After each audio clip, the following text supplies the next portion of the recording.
petek za predsednikom Pahorjem na politični parket stopa nov senat protikorupcijske komisije. Lepo pozdravljeni, torej sem Boris Štefanec. A že danes prvi med enakimi zaradi strankarske izkaznice Pozitivne Slovenije, iz katere tik pred zdajci sicer izstopi, razburja. Zame je to škandal, da je zamolčal, da je član stranke. Sem prepričan, če tega ne bi zamolčal, da gotovo ne bi bil izbran. Povsem neprimerno je, da tak človek vodi KPK in ko ugotovi, da bi to lahko bila težava, izstopi iz stranke, je ogorčen Erjavec.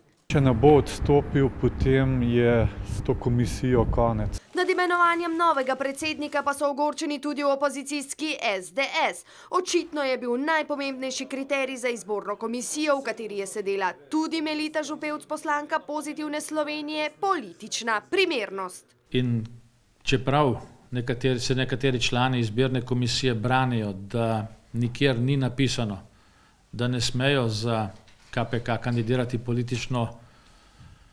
člani političnih strank, se potem postavlja vprašanje, zakaj pa je gospod Štefanec sploh odstopil ali pa izstopil. Članstvo v stranki pa ni prevelika težava za Igorja Lukšiča, je pa slaba popotnica, pravi. O odstopu s funkcije pa naj se Štefanec odloči sam. Kako bo vendarle ta predsednik KPK sedaj preiskoval Zorana Jankovića, recimo njegovo premoženje? Kakršnakoli politična pristranost bi morala biti izključena in to je gotovo, da je lahko problem. Ja, težko bo nepristransko pometati s korupcijo pred pragom nekdanje stranke in to je jasno tudi državljanom.